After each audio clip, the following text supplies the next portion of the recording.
Bonjour à tous, une nouvelle manche dans le championnat du monde des rallyes et un nouveau DVD exceptionnel avec votre magazine Échappement. Eh bien c'est une bonne habitude et nous sommes donc très heureux de vous retrouver direction la Nouvelle-Zélande pour le résumé complet de la 15e des 16 manches inscrites au championnat. Alors une manche un petit peu particulière parce que, autant vous le dire tout de suite, eh bien Sébastien Loeb ne dispute pas cette épreuve. Sébastien Loeb bien sûr blessé au bras depuis quelques temps. Mais malgré tout sacré champion du monde à l'issue du rallye d'Australie, il est quand même venu en Nouvelle-Zélande, mais pour faire seulement les reconnaissances. Saluons quand même le geste de Sébastien qui a traversé la terre pratiquement pour venir, mais donc pas de participation au rallye. On le retrouve malgré tout. Je suis très content bien sûr d'être champion du monde. Ça s'est passé en Australie et c'était une grosse pression pour moi. Depuis que je me suis cassé le bras, bien sûr, j'avais pas eu la possibilité de me battre contre Marcus Gronholm. Il réduisait l'écart avec moi. Et maintenant, eh bien, je suis quand même champion, donc je peux me consacrer à ma convalescence. C'était un sentiment assez étrange d'être champion du monde à la maison. Mais bon, je suis quand même très content et plutôt satisfait. Vous pensez que l'équipe Citroën Chronos peut gagner le championnat du monde des constructeurs? Pour l'instant, tout est possible, mais ça va être difficile. On va voir ce qui se passe. J'aimerais bien que ça arrive, bien sûr, mais ça sera pas facile. Et oui, ça va être le grand enjeu pour ce rallye de Nouvelle-Zélande. Est-ce que Ford va pouvoir devenir champion du monde des constructeurs? C'est tout à fait possible. Il faut que Ford marque 3 points de plus que Citroën Chronos dans ce rallye de Nouvelle-Zélande. Et à ce moment-là, donc, Ford sera champion du monde des constructeurs pour la première fois depuis 1979. Rendez-vous compte. Marcus Gronholm, en tout cas, on peut compter sur lui. Il a déjà gagné 3 fois en Nouvelle-Zélande. Je pense que je vais être assez prudent quand même au début, parce que je voudrais voir où se situent les autres, à quel point ils sont rapides. Et il faut vraiment qu'on finisse ce rallye. Ah, les consignes ont été claires du côté du management de Ford. Il faut absolument finir le rallye. Et pourquoi pas faire un doublé d'ailleurs, comme ça ce serait plié déjà, avec Mikko Hirvonen bien sûr, l'autre pilote Ford qui a signé en Australie sa première victoire en championnat du monde et qui est toujours 3e au classement général. Alors Malcolm Wilson, donc le patron de Ford, a donné ses instructions. Ah, c'est très clair, il faut absolument que les deux pilotes finissent le rallye. Nous n'avons pas forcément besoin de gagner. 2e et 3e, ça irait très bien pour moi déjà. Donc voilà, on termine et on est 3 points devant Citroën. Citroën qui va donc compter sur un duo espagnol, Dani Sordo et Xavi Pons. On ne retrouve pas Colin McRae cette fois-ci, mais bien les deux Espagnols. Voilà donc la situation au championnat du monde des constructeurs, avec, vous le voyez, 16 points d'avance donc pour Ford sur Citroën Chronos. Si Ford marque 3 points de plus, on le dit, on le répète, c'est fait. Du côté des pilotes, Sébastien Loeb déjà assuré du titre, mais enfin on peut penser que Marcus Gronholm voudrait bien terminer sa saison. Et puis une guest star, alors là, à suivre tout particulièrement, Valentino Rossi, la star de la moto, qui va participer à ce rallye de Nouvelle-Zélande. Oui, là c'est quand même un événement. Valentino Rossi qui est avec cette Subaru Impreza toute de noir vêtue, superbe. C'est ma grande passion, le rallye, nous dit-il. Depuis que je suis enfant, je me souviens, mon père faisait du rallye. J'ai beaucoup de souvenirs avec cette discipline.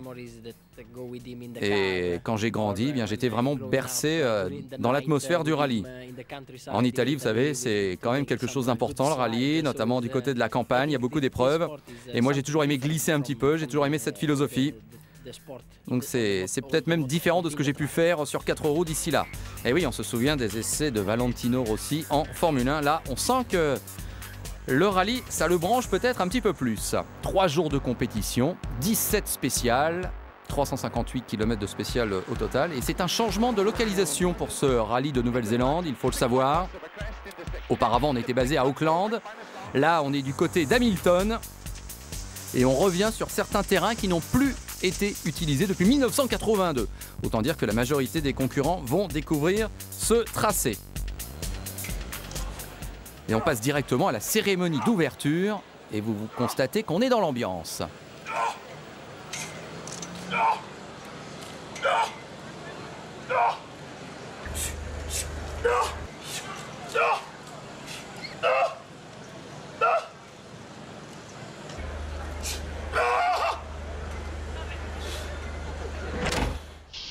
Voilà, esprit maori. Ah, on est un petit peu habitué avec le fameux haka en rugby. Et c'est la saison actuellement avec les test matchs France-Nouvelle-Zélande. Le fait est que c'est un petit peu la même chose aussi sur le terrain. Et on passe directement à la première spéciale, Pirongia West. Voilà comment elle s'appelle, 20 km 37. Et c'est Marcus Gronholm qui donne le coup d'envoi.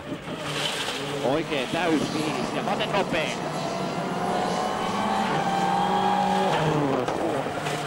Oikein nopea. 7 ja vasen hidas. Toista vasen hidas. Ja oikein pitkä nopea. 5. Vasen pitkä eli tiukka kirraa vähän. 150. Alors, plusieurs choses concernant Marcus Gronholm. C'est quand même a priori le favori logique, alors que Mikko Hirvonen va s'élancer. Il a déjà gagné 3 fois en Nouvelle-Zélande, mais 3 fois avec Peugeot, c'est à noter, en 2000, 2002 et 2003. Il avait aussi effectué un tonneau lors de la première spéciale en Australie. Là, a priori, c'est pas parti pour rééditer cet exploit, entre guillemets. Et puis, on constate aussi que le temps est pas terrible du tout. Des conditions difficiles, humides en Nouvelle-Zélande. On se croirait presque du côté du Pays de Galles pour le rallye de Grande-Bretagne. C'est parti en tout cas pour les pilotes Ford. C'est également parti pour les pilotes Citroën Kronos. Avec Dani Sordo. Vous constatez que les Citroën sont redevenus rouges depuis l'absence de Sébastien Loeb.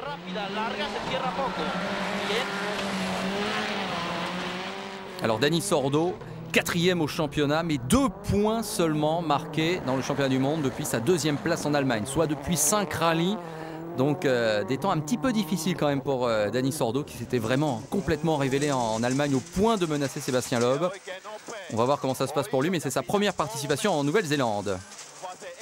Comparatif des chronos, 15.09.7 pour Gronholm. Ah oui, Hirvonen est déjà plus lent.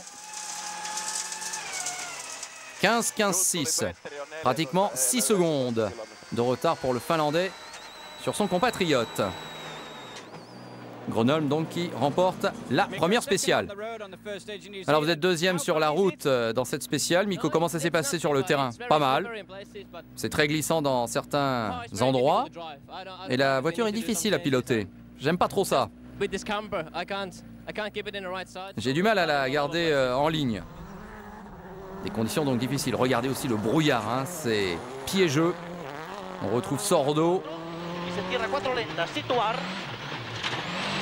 lenta, Juneta, para derecha 7 a fondo, 10, 7 a fondo, 10, frenar izquierda 4 lenta.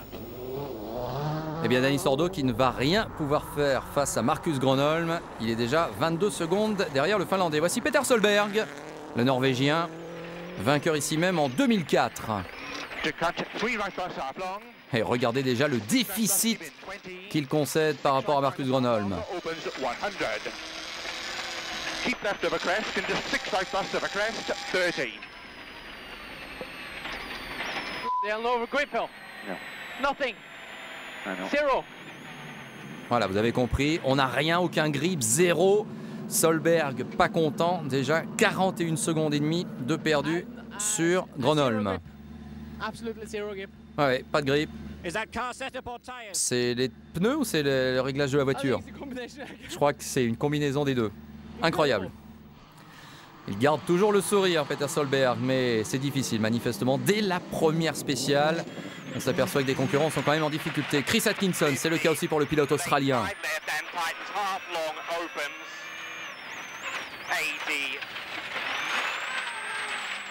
Ouais, ça commence encore plus mal pour Atkinson qui fait ce tête à queue après 2 km seulement dans la première spéciale. Du coup, lui, il va perdre 1 minute 22. Xavier Ponce, l'autre pilote donc Citroën, 8e au championnat. 12 points marqués dans les 3 derniers rallyes quand même. Là, c'est une bonne moyenne pour l'Espagnol. Et lui aussi ne peut éviter le tête à queue.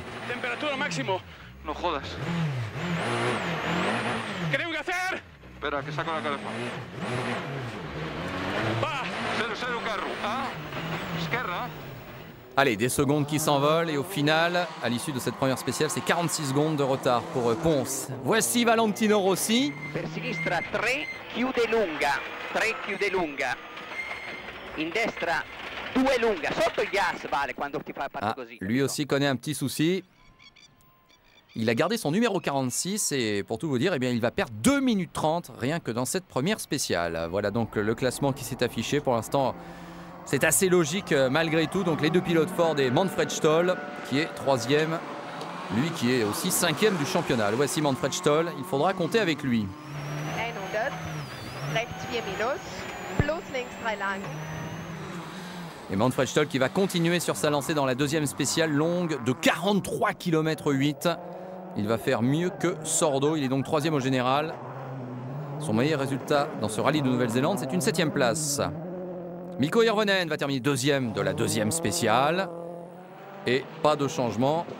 Marcus Gronholm continue sur sa lancée et remporte également cette deuxième spéciale, reprenant encore 12 secondes d'avance sur Hirvonen. Donc après 2 spéciales, Gronholm et Hirvonen solidement devant, Stoll 3e et Solberg intercalé entre les deux pilotes Citroën.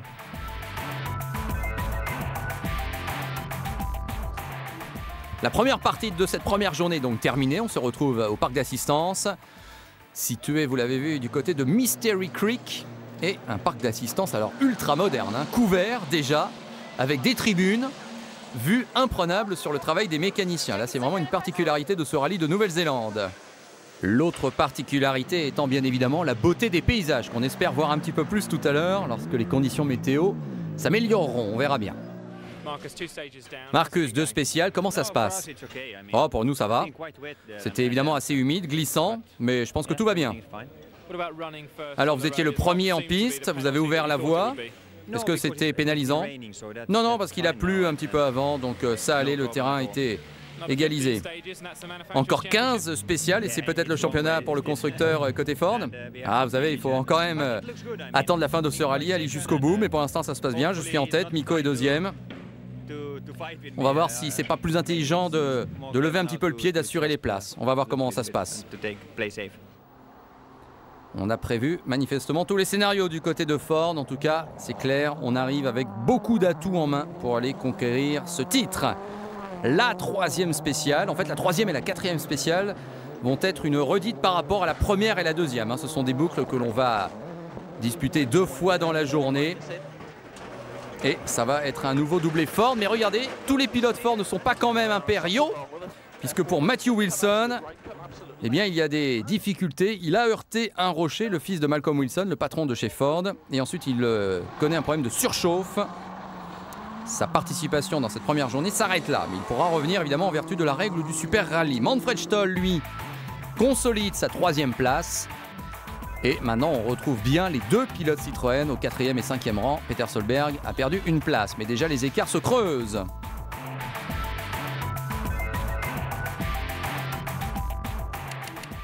Alors, la 4e spéciale, donc identique à la 2e. Sa grande caractéristique, c'est qu'elle fait 43,88 km de long. C'est la plus longue spéciale d'une saison WRC, la plus longue dans cette année 2006, en tout cas, ça c'est sûr. Marcus Gronholm au départ.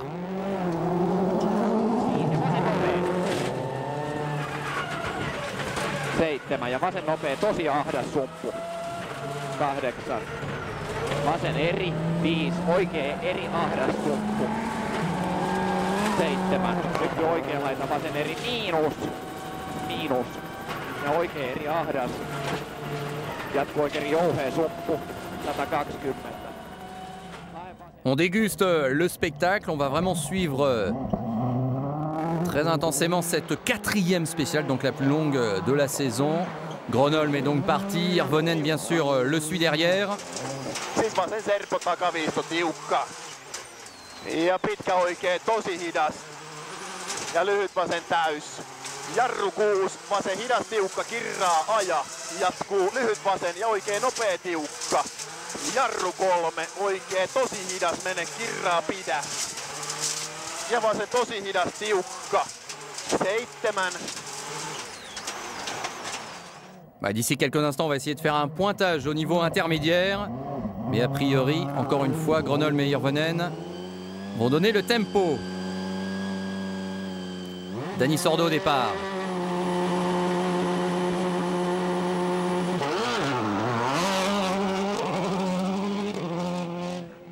Petit clin d'œil avant de démarrer, vous l'avez vu. Il a l'air assez serein, Sordo, mais Pour l'instant, c'est Manfred Stoll qui crée la surprise en se positionnant à une excellente 3e place.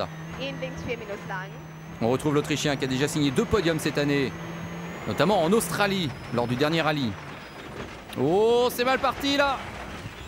Eh oui, une erreur pour Stoll. Tête à queue, petite touchette. Bon, ça va, il peut repartir assez vite. Ah, regardez, la manœuvre n'est pas encore tout à fait terminée. Ouais, 8 secondes de perdu, voilà ce qu'on va dire. Il en avait 25 secondes d'avance sur Dani Sordo avant le départ de cette 4e spéciale. Donc la bataille là pour la 3e place est complètement relancée. Stoll, Sordo, c'était moins 25 pour Sordo, mais il en a repris 8, donc a priori on en est à moins 17. Voyons voir pour la fin de cette spéciale où l'Espagnol va pouvoir se situer par rapport donc à l'Autrichien.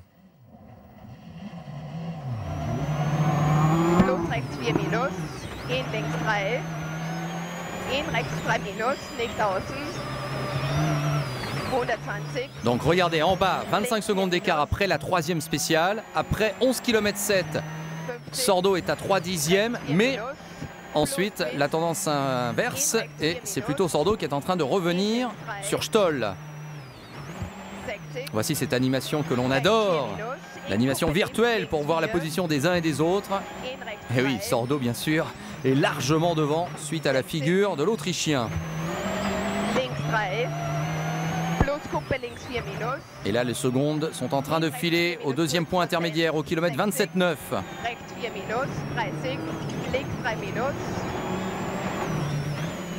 Il y a danger, 17 secondes 4 maintenant de retard pour Stoll sur Sordo et il reste encore 16 km dans cette spéciale.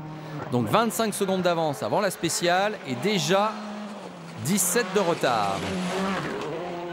Sordo est peut-être bien parti pour récupérer cette 3e place au classement général provisoire.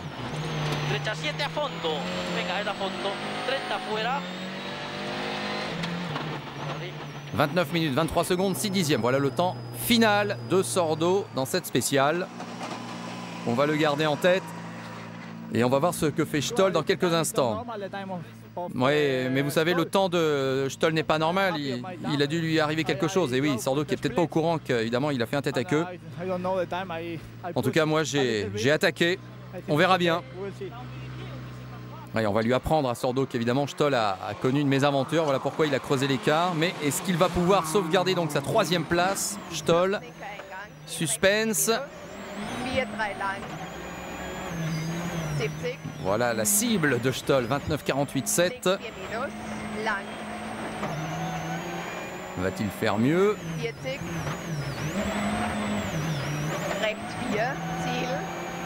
Bon, ça va se jouer au 10e près. Eh bien, c'était moins de 1 pour Stoll qui va conserver 1 seconde 4 d'avance sur Sordo. Donc toujours 3e l'Autrichien. Mais il n'est pas passé loin de perdre cette 3e place. Oui, vous avez des bobos donc à l'avant. Qu'est-ce qui s'est passé? Oui, même lors de la spéciale d'avant, j'avais eu des petits soucis. Là, on a fait un tête à queue. Je crois qu'il y a un problème de surchauffe moteur. Et oui, il a l'air un peu inquiet quand même, Stoll, avec son matériel. En tout cas, il préserve, c'est l'information principale le concernant, cette 3e place. Et puis derrière, une autre bataille, dans un 2e niveau, entre Xavier Pons et Solberg, pour la 5e place du classement. Quant à Valentino Rossi, eh bien ça va mieux par rapport à ce même parcours qui avait été emprunté le matin. Un petit peu de mécanique pour Rossi, mais pas d'inquiétude. Figurez-vous qu'il a gagné 2 minutes 45 par rapport à son propre chrono du matin. C'est-à-dire qu'il a quand même bien pu repérer le terrain le matin et là, il a pu attaquer un petit peu plus. Et tout de suite, eh bien, le ton a été donné et il a donc gagné 2 minutes 45 sur le même parcours.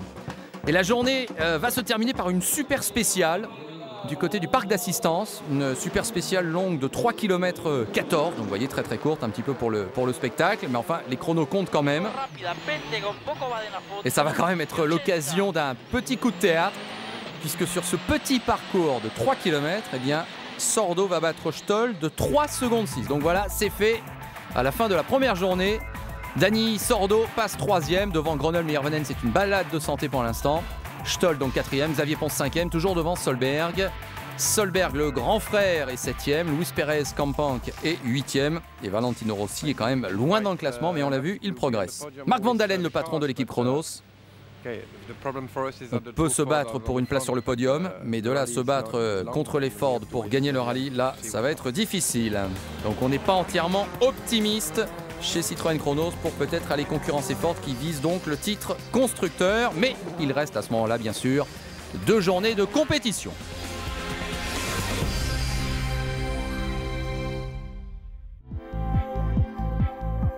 La deuxième journée dans ce rallye de Nouvelle-Zélande, 15e manche du championnat du monde des rallyes.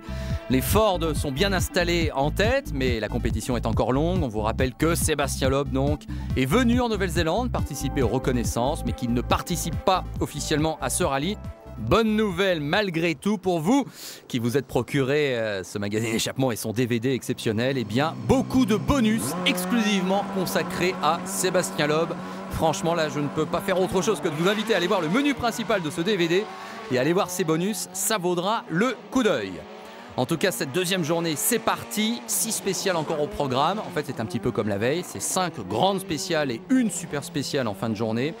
Et cette bataille qui se dessine pour la 3e place entre Dani Sordo, l'Espagnol de chez Citroën, Manfred Stoll, l'Autrichien et sa Peugeot privée, et Xavier Pons, qu'il ne faut peut-être pas oublier, qui est bien placé au général. Et en fait, entre ces 3 hommes, pour la 3e place au général, il n'y a que 26 secondes d'écart.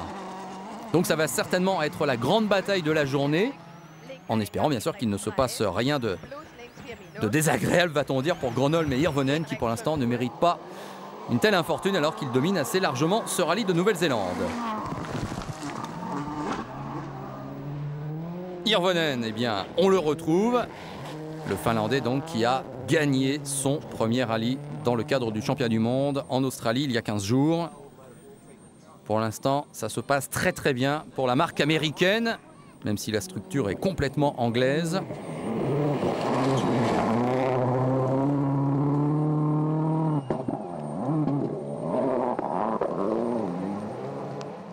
Hirvonen, Gronholm, c'est bien évidemment du solide. Et Marcus Gronholm qui va s'imposer une nouvelle fois dans cette 6e spéciale, longue de 18 km. 7 vasen täys, 8 oikea eri pyöreä. Toista vasenlaita oikea eri kivi sisällä. 9 ja oikea pitkä nopea. C'est une spéciale qui figure au programme de ce rallye de Nouvelle-Zélande pour la première fois depuis 1982, puisqu'on revient sur un terrain très très ancien. Donc évidemment, tous les pilotes découvrent ce parcours. Eh bien, Gronholm va remporter la spéciale. C'est sa 6e victoire consécutive dans les spéciales. Depuis le début du rallye, personne ne l'a battu. Alors Manfred Stoll va-t-il pouvoir récupérer la 3e place? Ça semble mal parti. Sordo toujours devant lui. Cette animation virtuelle qui nous permet de juger du premier coup d'œil où se situent les concurrents les uns par rapport aux autres. Eh bien, Stoll concède 7 dixièmes sur Sordo dans cette spéciale. Donc le retard maintenant s'accumule. Et il est de pratiquement 3 secondes au classement général. Manfred, la bataille entre vous et Dani continue. Vous avez perdu 7 dixièmes de seconde. Bon, vous savez, on a fait un mauvais choix de pneus. Et je crois qu'on avait la seule voiture avec des gommes dures. Et c'était une erreur. C'est une déception pour moi. Je ne sais pas ce qui se passe cette année, mais je fais tellement d'erreurs pour le choix des pneus. C'est incroyable. Stoll assez énervé alors que les conditions météo se dégradent. Et oui, ça y est, il pleut en Nouvelle-Zélande. Et lorsqu'il fait beau, ces paysages sont absolument magnifiques. Mais lorsqu'il pleut, les pistes deviennent très très difficiles. Malgré tout, ça n'empêche pas à ce moment-là Sordo de contrôler Stoll pour cette fameuse 3e place. Nous, on a fait un très bon choix de pneus. Je suis très content. Voilà. C'est le destin contraire du côté de chez Citroën où on se félicite d'avoir choisi les bons pneus. Les pneus, on en parlera tout à l'heure dans ce résumé complet, vous verrez. On apprendra des choses intéressantes concernant les pneus tendres ou durs. Matthew Wilson qui est de retour en vertu de l'arrêt du Super Rally, en difficulté la veille. C'est toujours difficile pour le jeune fils de Malcolm Wilson qui a encore tapé avec pas mal de dommages cette fois-ci à l'arrière pour sa Ford.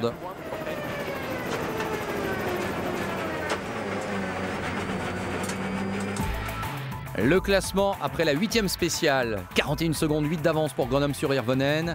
Sordo, Stoll, l'écart s'est creusé. En revanche, vous voyez que Xavier Pons 5e n'est plus qu'à environ 7 secondes de l'Autrichien.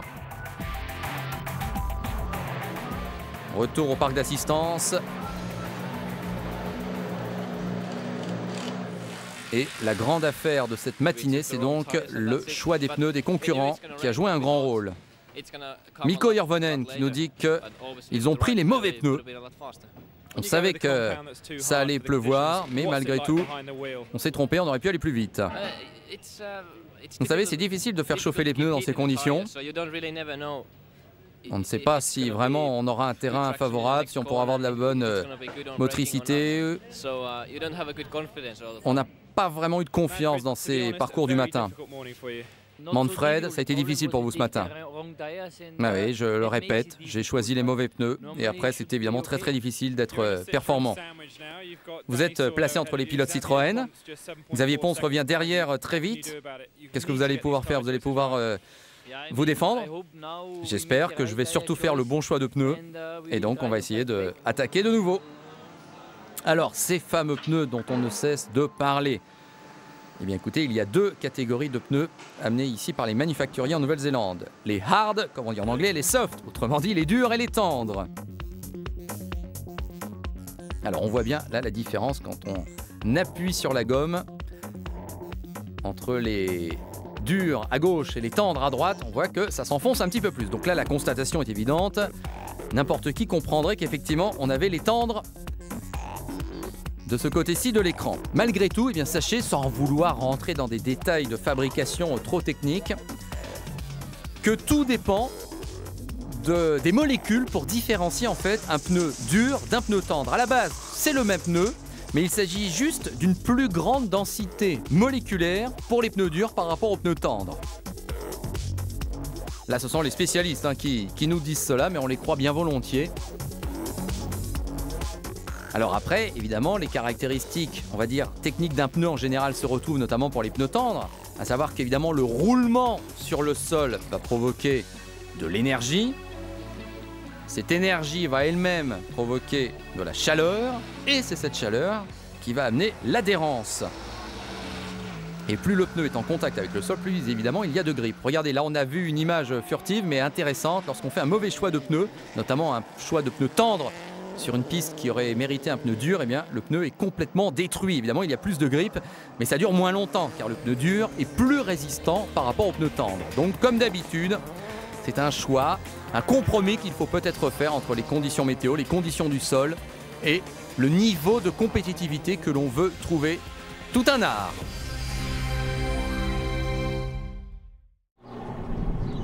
Alors on va voir tout de suite si les leçons du matin ont été apprises et si on va cette fois-ci faire le bon choix de pneus pour quelques concurrents en tout cas. C'est la 9e spéciale qui s'appelle Te-Akau. Voilà, on reste dans la couleur locale, longue de 32 km pratiquement à 100 mètres près. Et on se demande, on commence à se demander si malgré tout on va pas avoir une bataille entre Dani Sordo et Xavier Pons pour cette fameuse 3e place au général, parce qu'il nous semble bien que Pons revient très vite et sur Stoll, mais même sur Sordo. Donc peut-être une bataille à l'intérieur de l'équipe Chronos Citroën à venir. En tout cas, on va profiter de cette spéciale pour voir où il se situe là par rapport à l'autre.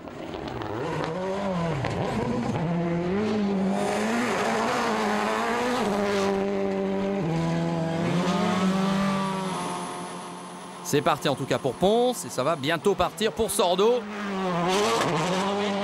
Izquierda 6 posible a fondo, para derecha 8 a fondo, 40, rasante de izquierda 9 a fondo, 50, derecha 8 a fondo, 60. Sordo, on l'a dit, à la recherche d'un second souffle dans cette saison. Depuis son fabuleux rallye d'Allemagne, il a un petit peu marqué le pas quand même, le protégé de Carlos Sainz, qui espère bien profiter de l'absence de Sébastien Loeb pour se montrer un petit peu plus. Mais là, il a fort à faire, parce que Manfred Stoll est bien déterminé à récupérer cette fameuse 3e place.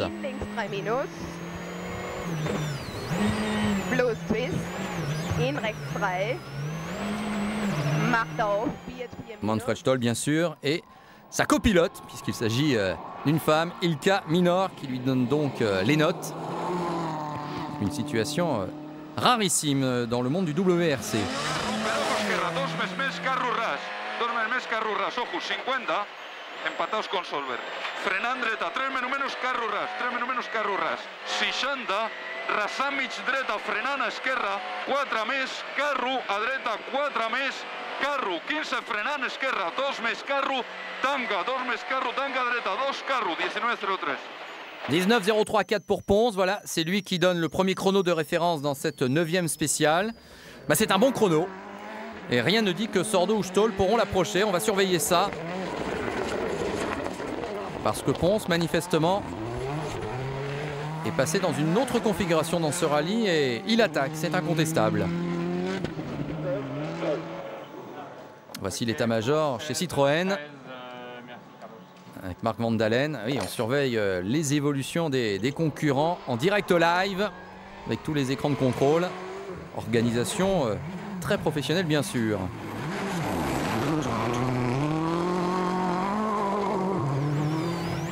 Stoll, il avait démarré la spéciale 12 secondes 2 précisément derrière Sordo. Voilà, donc après la 8e spéciale, plus 12,2. Après le premier temps intermédiaire, moins 3,7. Donc il a repris du temps. Et là, au kilomètre 15,7, on va avoir une nouvelle indication. Links 4 kurz Prozent, 80, links 4 minus, lang macht zu bremsen, plus rechts 3 Achtung. 80, links 4 minus, lang. Et ça se précise pour Stoll, qui a pratiquement doublé son avance dans cette spéciale, hein, on le précise, par rapport à Sordo. Pour l'instant, il est 6 secondes 6 en avance sur l'Espagnol. Donc il a refait la moitié de son retard. Attention, Sordo est clairement en danger dans cette spéciale. Et on va surveiller le comparatif entre Sordo et Ponce, car il se pourrait bien que Ponce soit plus rapide que son compatriote. Bastante recto a fondo, 20. Izquierda 6 muy rápida. Para derecha 7 se cierra.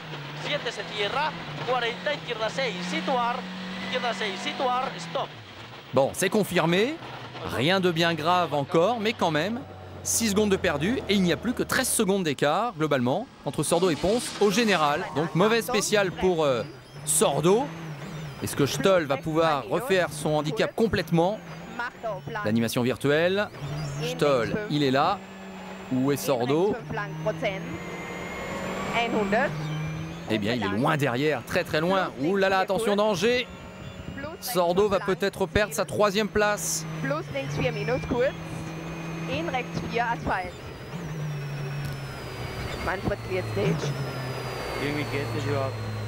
Eh bien voilà, Stoll est repassé 3e et maintenant Sordo est à 5 secondes 7 de l'Autrichien. Ça a été un bon parcours, sentiment un petit peu étrange avec le moteur à la fin de la spéciale, mais ça va. Ouais, et là, j'ai fait le bon choix de pneus. Il a retrouvé le sourire, Manfred Stoll, et il retrouve donc cette 3e place qu'il occupait déjà à l'issue de la première spéciale du rallye. Donc on va dire, il a cravaché quand même depuis la veille pour récupérer cette 3e place. Alors que devant, tiens, on a oublié de vous dire, mais c'est Marcus Grönholm qui a gagné la 9e spéciale. Rien à dire, le Finlandais domine allègrement les débats. Miinus Kirraa 7 ja vasen nopea Kirraa 7 ja oikein nopea Kirraa. Mikko Hirvonen termine 2e, du classique donc. Ce qui ne va rien changer au classement général, du moins devant, mais on l'a dit, donc changement pour la 3e place, et ça c'est important. Voilà, Stoll récupère cette 3e place, Sordo et Ponce. L'info, c'est que l'écart se réduit. Peter Solberg toujours 6e, devant son grand frère. Et toujours Luis Pérez Companc à la 8e place. Toujours sur ce parcours de TAKO, mais une autre boucle là. C'est la 10e spéciale, 32 km 6, assez longue. Et là, il va y avoir un petit changement quand même. Mais oui, c'est pas Grönholm qui va gagner, mais c'est Hirvonen. On reste chez Ford, histoire vraiment d'assurer encore plus la domination. Un coup à toi, un coup à moi. Un Finlandais chasse l'autre. Pas de problème en tout cas pour les hommes de Malcolm Wilson. Alors du côté des autres concurrents, Peter Solberg qui fête en cette journée son 32e anniversaire. Il est 6e au général, mais il y a quand même des petites alertes du côté de la mécanique. En tout cas, il continue.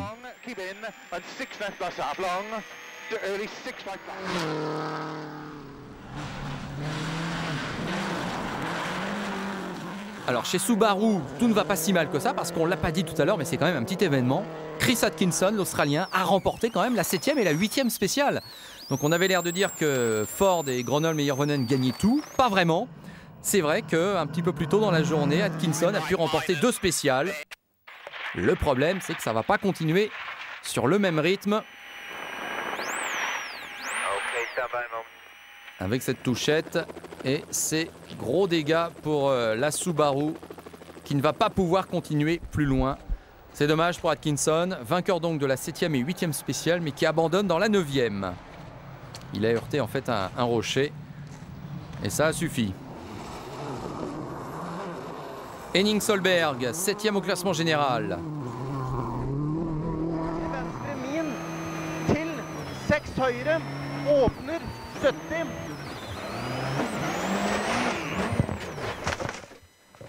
Voilà, on l'a compris, c'était mal parti. Et c'est un tonneau, là c'est la tête en bas, incontestablement, avec la bouteille au premier plan qui nous le prouve. Tonneau, hélas, donc pour Henning Solberg. Il va perdre, il va pouvoir repartir, hein, mais regardez la voiture comme elle est abîmée. Il a perdu pratiquement un quart d'heure dans cette histoire. Il a quand même le sourire. Henning, c'est évident, il vous est arrivé quelque chose. Qu'est-ce qui s'est passé?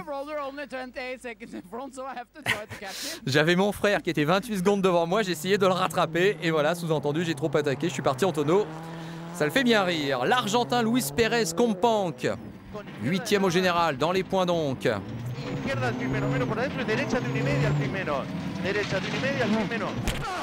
Et lui aussi connaît un accident. Mais il va pouvoir repartir. Et figurez-vous que grâce à l'abandon d'Atkinson et au problème d'Henning Solberg qu'on vient juste de voir, eh bien en fait il va gagner une place au général malgré cette touchette assez violente. Il est donc maintenant 7e au général. Et du coup apparaît dans les points Jari-Matti Latvala. Et cette 8e place provisoire ne va pas durer longtemps parce qu'il va connaître une pénalité d'1 minute pour vitesse excessive au parc d'assistance. Là c'est quand même un petit peu bêta. Et du coup, c'est Mirko Baldacci, qui est le leader de la catégorie production, qui va en profiter pour revenir à la 8e place. Quant à Valentino Rossi, nous demanderez-vous, eh bien, il est toujours là. 13e au général, il progresse, pas si mal que ça. Mais lui aussi a subi une pénalité d'1 minute pour pointage en retard au départ de la 8e spéciale.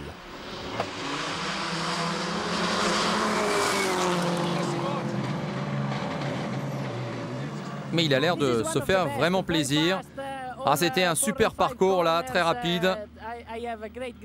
Vraiment, je m'amuse beaucoup.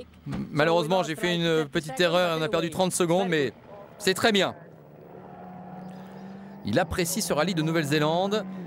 4 ans après sa première participation au WRC, Rossi, c'était du côté du rallye de Grande-Bretagne à l'époque. Il avait fait 2 km seulement. Donc là, ça se passe beaucoup mieux, c'est sûr. Matthew Wilson. Alors, à chaque fois, il a un problème. Hein, Matthew Wilson, quand on le retrouve, eh bien, c'est encore le cas. Il pleut et il n'y a pas d'essuie-glace. Donc, c'est pas si facile que ça, croyez-nous, bien sûr. Et du coup, il perd encore du terrain et il n'est que 16e au général. Le classement à l'issue de cette 2e étape. Gronholm-Hirvonen contrôle toujours la situation, mais derrière, Stoll, Sordo et Ponce surtout sont quand même toujours groupés.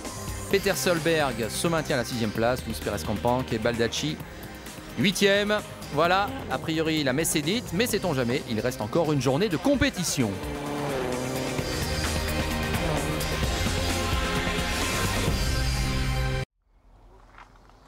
La 3e journée de ce rallye de Nouvelle-Zélande, avant-dernière manche du championnat du monde 2006. Il y a encore 6 spéciales au programme. C'est assez long, rien n'est encore fait peut-être, même si évidemment devant les pilotes Ford, Gronholm et Hirvonen dominent assez largement les débats. Et ils sont bien partis donc pour permettre à Ford de devenir champion du monde des constructeurs pour la première fois depuis 1979. On va bien voir. En tout cas, il y a une autre belle bataille qui va continuer. C'est la bataille pour la 3e place avec 3 pilotes impliqués. Les 2 pilotes Citroën Kronos, Xavier Ponce et Daniel Sordo, mais également le pilote autrichien sur sa Peugeot privée. La voici, Manfred Stoll. Nous voici en plein cœur des 12e et 13e spéciales, longues respectivement de 6,7 et 11,2 km, donc des relatifs petits parcours, où il est peut-être difficile de faire les écarts, mais en tout cas on va surveiller ça parce qu'à tous les niveaux il y a encore des enjeux. Voici Marcus Gronholm en tout cas, qui se dirige vers une belle victoire dans ce rallye de Nouvelle-Zélande. Et le soleil qui est revenu, vous le constatez. Eh bien, autant le dire tout de suite, il va remporter ses 12e et 13e secteurs chronométrés. Et son avance maintenant sur Hirvonen se situe à 54 secondes. Donc c'est un gouffre malgré tout. Petite alerte, des problèmes de frein pour Gronholm qui ne veut pas qu'on mette l'extincteur à l'avant, même si ça fume beaucoup.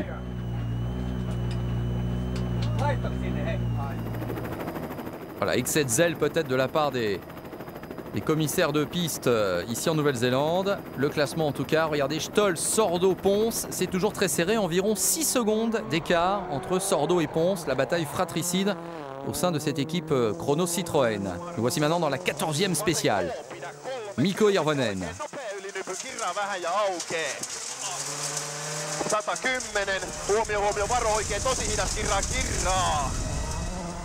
29 km 8 ce secteur chronométré et Hirvonen, faut-il le rappeler, 7 podiums dans les 8 derniers rallyes, dont une victoire. Et voici ces magnifiques paysages néo-zélandais qu'on désespérait un petit peu de voir depuis le début de ce rallye. Xavier Ponce.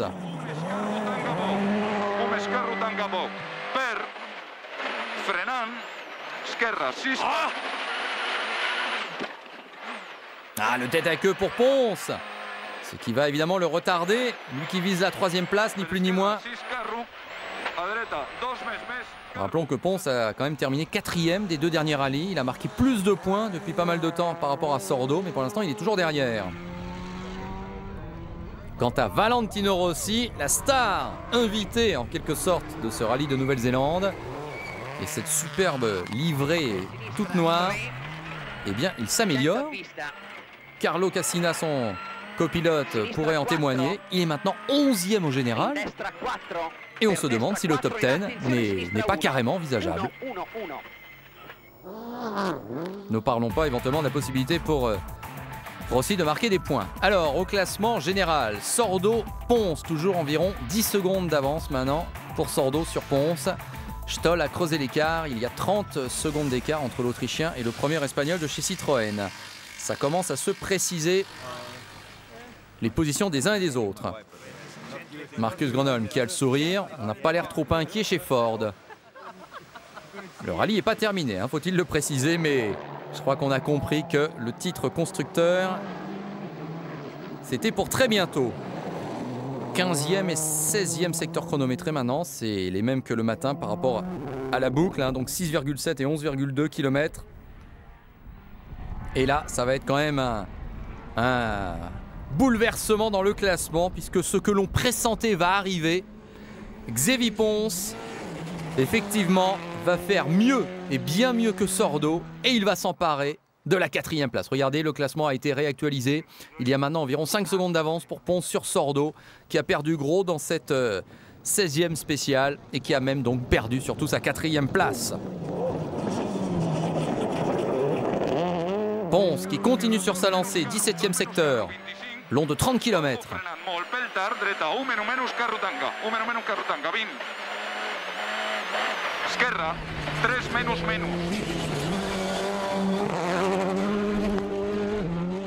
Il est déchaîné, Xavier Ponce, et il va creuser encore un petit peu plus l'écart sur son compatriote et pratiquement coéquipier, puisque Sordo va perdre 20 secondes sur ce parcours. Derecha 2 muy lenta situar, para izquierda 3 lenta se cierra poco, 3 lenta se cierra poco, para derecha 8 a fondo, para izquierda 7.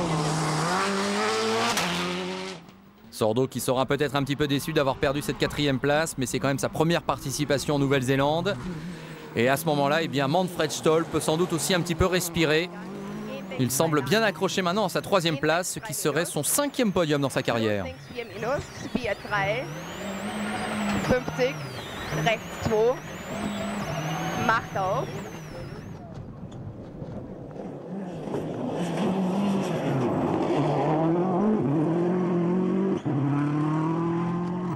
Voilà, très bon résultat pour Manfred Stoll en perspective, à moins vraiment d'une catastrophe dans les tout derniers kilomètres de liaison.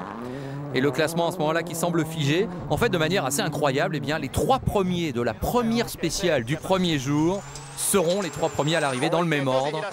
C'est assez rare d'avoir ce genre de cas de figure, même si Stoll, entre-temps, à un moment donné, a perdu sa 3e place, il l'a quand même récupérée. Et donc le classement n'aura finalement pas évolué. Gronholm était en tête dès le début, Hirvonen était deuxième dès le début et Stoll va récupérer sa troisième place. Hirvonen, en tout cas 26 ans, qui continue une superbe série avec un nouveau podium et encore une très belle place d'honneur. Alors vous avez signé tellement de podiums cette année, vous êtes champion du monde des constructeurs, c'est officiel. Ouais, c'est fantastique d'avoir participé à cette aventure. On va voir si Marcus peut quand même rejoindre l'arrivée. Mais bon, Malcolm et tout le monde, on a tellement attendu ce titre que c'est vraiment très agréable d'avoir un rôle à jouer dans cette histoire. Voilà, chez Ford, on retient son souffle, par superstition sans doute. Plus que quelques hectomètres à parcourir pour Marcus Gronholm et on pourra officiellement célébrer ce titre.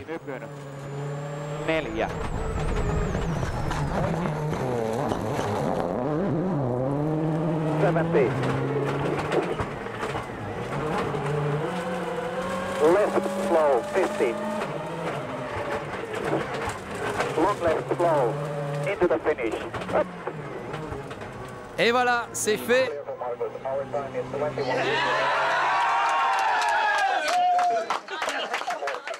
Et la joie légitime dans le clan Ford. Une joie qui fait plaisir à voir, c'est vrai. 24e victoire dans la carrière de Marcus Gronholm, la 6e en 2006 et la 4e en Nouvelle-Zélande. Vous êtes champion, constructeur? Ouais, c'est super, fantastique. Je pense que toute l'équipe est très contente. C'est un bon sentiment. Et on verra à l'assistance, mais je crois que ça va être une bonne ambiance. On peut le penser. Résultat final donc de ce rallye de Nouvelle-Zélande. 56 secondes l'écart entre Gronholm et Hirvonen. Stoll 3e et puis Ponce qui est donc passé devant Sordo. Ensuite on trouve Solberg, Companc et Latvala. Valentino Rossi termine 11e. La douche au champagne pour Malcolm Wilson. Il ne pouvait pas y échapper. Ford donc qui bat Citroën en cette année. Tiens, quelques images d'archives. Ford arrivé en rallye dans les années 70 avec notamment pas mal de victoires consécutives à ce moment-là au rallye le RAC, le fameux rallye de Grande-Bretagne. Et puis sachez qu'en 79, eh bien, Björn Valdegaard et Anu Mikola ont offert à Ford un doublé au championnat du monde des pilotes et constructeurs. Donc c'était ce fameux titre que l'on espérait rééditer depuis 1979. Donc Ford n'avait pas été champion du monde des constructeurs. Et pourtant, Dieu sait qu'il y en a eu des pilotes qui se sont illustrés chez Ford. On pense notamment à Harry Vatanen, qui a été champion en 1981. Pas mal de Ford qui se sont succédés dans les années 80, avec des résultats un peu moins bien peut-être.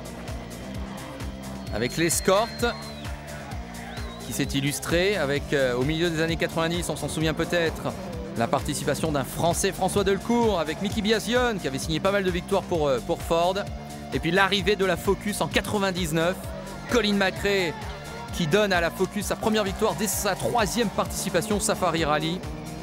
Et en 2000, 9 victoires pour l'équipage Carlos Sainz, Colin McRae, 22 podiums, mais 2e seulement au championnat du monde des constructeurs, parce qu'il y avait à l'époque un certain constructeur français avec un lion comme emblème, à savoir Peugeot, qui avait empêché Ford de gagner ce titre. Marco Martin ensuite a pu gagner quelques courses avec Ford, notamment en Finlande en 2003 ou à Chypre en 2005, avec 50 résultats dans les points consécutifs à ce moment-là. Performance vraiment exceptionnelle, mais à l'époque c'était vraiment encore Peugeot ou Citroën surtout qui avait pris le pouvoir. Donc les constructeurs français réussissaient à battre Ford à chaque fois. Il aura donc fallu attendre 2006 pour qu'enfin Ford soit champion du monde des constructeurs, même si on le sait, c'est Loeb qui est champion du monde des pilotes. Félicitations, vous devez être content, bien sûr. Pour être honnête, là je suis sans voix, c'est extraordinaire. Je remercie toute l'équipe. Nous nous occupons de ce programme Ford depuis 10 ans. Ça nous a donc pris 10 ans pour arriver à ce sommet. Quand je repense à tout ce qu'on a fait comme effort, c'est fantastique. On a été souvent vice-champion du monde. Et évidemment, là enfin on y arrive. C'est un sentiment très particulier. Personnellement, qu'est-ce que ça signifie pour vous? Parce que vous vouliez vraiment cette récompense. Vous savez, moi en tant que pilote, j'étais toujours très exigeant, je voulais toujours plus. Je me suis reconverti patron, team manager. Et vous l'entendez à ma voix, je suis très ému. Un grand moment pour moi. Tout le monde a travaillé très dur pour arriver à ce résultat. Je suis passionné quant à Ford, c'est vraiment ma marque. Ça a été ma vie.